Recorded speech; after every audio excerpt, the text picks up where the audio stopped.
उसके बाद जब यूनिवर्सिटी से मैंने एज ए टीचर अपने करियर का आगाज़ किया तो बहुत सारे पाकिस्तानी टीचर्स मेरे साथ मौजूद थे और मैंने उनमें ये वसफ़ और इसके अलावा दीगर अच्छे औसाफ कामिल तौर पे पाए हैं।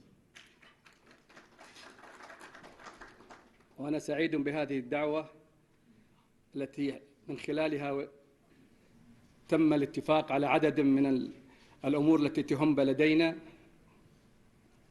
और इस दौरे की वजह से मैं बहुत खुशी मुझे हो रही है, ख़ास तौर पे इसमें जिन उमूर को ज़ेर बहस लाया गया और उस पे दोनों तरफ से उसकी मंजूरी हुई। وكما تعلمون جميعا أن العلاقات بين المملكة العربية السعودية وباكستان الشقيقة علاقات متجذرة منذ القدم، ليست وليدة اليوم وإنما هي ممتدة من زمن طويل، ونحن في المملكة العربية السعودية حريصون عليها.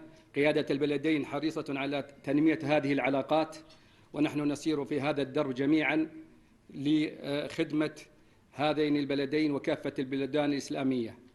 जो पाकिस्तान और ममलकत सऊदी अरब के दरमियान जो बाहमी ताल्लुकात हैं ये आज के ताल्लुकात नहीं है बल्कि इसकी एक लंबी तारीख़ है और हम सऊदी अरब में तमाम क़यादत और इस तरह आवाम उसको एहतराम की नज़र से देखते हैं और हमारी ख्वाहिश और उम्मीद है कि ये बाहमी ताल्लुकात आगे भी मज़ीद बढ़ते रहेंगे।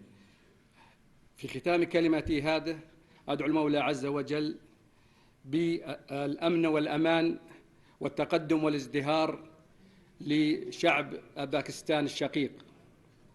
मैं अपने स्पीच के आखिर में अल्लाह ताला से दुआ गो हूँ, अल्लाह कौम पाकिस्तान के लिए, वतन के लिए और इस आवाम के लिए तरक्की और आगे बढ़ने की दुआ करता हूँ। أكرر شكري لمعاليكم والسلام عليكم ورحمة الله وبركاته. मैं दोबारा आप सबका शुक्रिया अदा करता हूँ। अस्सलाम वालेकुम।